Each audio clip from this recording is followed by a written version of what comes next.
Selamat sore adik-adikku dimanapun berada. Hari ini bersama dengan Mem Erni dan akan membagi cerita sore hari ini buat kita semua. Ceritanya terambil dari Alkitab. Nah, kita akan saling berbagi dan kita akan diberkati lewat cerita Alkitab ini. Apa itu? Mari kita dengarkan kisah tentang Ruth dan Naomi. Nah, adik-adik yang dikasihi oleh Tuhan, ada satu keluarga yang mengalami yaitu tantangan masalah hidup, di mana pada zaman hakim-hakim dikatakan bahwa satu keluarga ini yaitu keluarga Abimelek dan Ruth itu mengalami suatu masalah. Masalah apa itu? Masalah tentang makanan ataupun mereka krisis makanan. Mereka tidak mendapat makanan di waktu mereka sedang berada di Bethlehem. Nah, pada suatu ketika keluarganya bersama dengan istri dan anak-anaknya pergi berangkat meninggalkan kota Bethlehem menuju namanya kota Moab. Nah, di Moab itu mereka sebenarnya mau mencari sesuap nasi ataupun mau mencari kebahagiaan, kesenangan. Namun tahu adik-adik apa yang terjadi? Ternyata di Moab itu jauh daripada apa yang mereka harapkan dan pikirkan.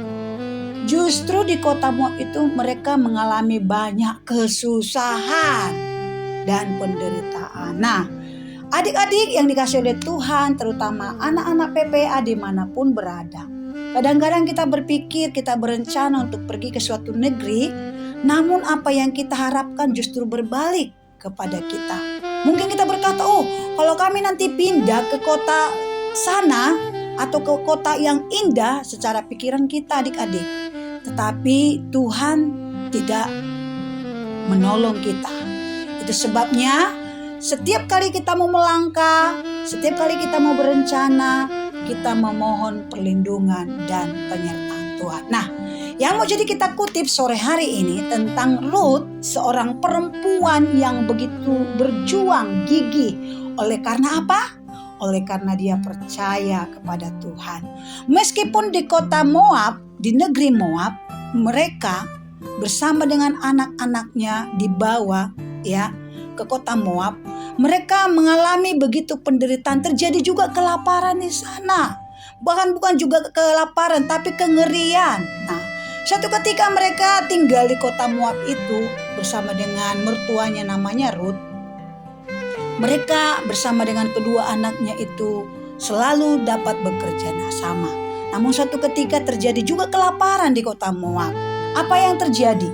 Justru di kota Moab suami Ruth itu meninggal. Apa yang dialami Ruth justru merasakan hatinya kecewa. Namun Ruth tetap berjuang, dia berdoa. Kalaupun Tuhan ini rencanamu, biarlah engkau menyatakan pertolonganmu. Nah, Ruth tetap berdoa, memanjatkan doa penyembahannya. Terjadi pun masalah, terjadi pun kekeringan, kelaparan. Sehingga kedua anaknya, Malkon dan Kilion, menikah juga di negeri Moab tersebut. Nah, setelah mereka mendapatkan istri yang bernama Naomi ataupun Ruth, bahkan juga menantunya itu tetap berkata, kami akan tetap ikut bersama dengan ibu.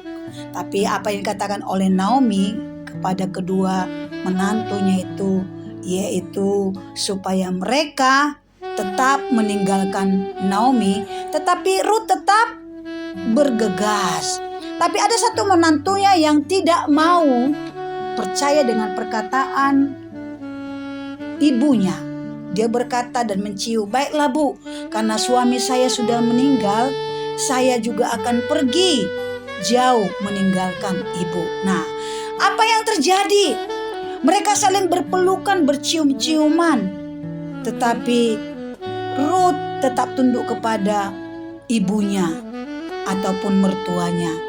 Dia berkata demikian, kesusahanmulah kesusahanku, kebahagiaanmulah kebahagiaanku. Nah, adik-adik yang dikasihi oleh Tuhan, ini sering menjadi suatu tantangan bagi kita sebagai anak-anak yang percaya kepada Tuhan. Terkadang kita berkata, "Mak, kebahagiaanmu lah kebahagiaanku. Pak, kebahagiaanmu lah kebahagiaanku." Tetapi apa yang membuat kita bahagia? Yang membuat kita bahagia jika kita tetap percaya dan datang kepada Tuhan. Adik-adik yang dikasihi oleh Tuhan, mungkin dalam studi kita, dalam pekerjaan kita, bahkan dalam pendidikan kita, kebahagiaan kita hanya berada di dalam Tuhan Yesus. Oleh sebab itu, dalam segala masalah, tantangan, problema, tetap andalkan Tuhan. Seperti Ruth yang percaya bahwa kebahagiaan mertuanya adalah kebahagiaannya juga. Karena apa? Karena nama Tuhan Yesus Kristus. Oleh sebab itu merupakan suatu kesimpulan bagi kita, dimanapun kita berada sore hari ini, biarlah kita memiliki suatu semangat yang hidup, semangat yang betul-betul berjuang, semangat yang betul-betul bersyukur kepada Tuhan. Karena apa? Karena kita punya Tuhan Yesus. Terima kasih, Tuhan Yesus memberkati. Selamat sore, shalom.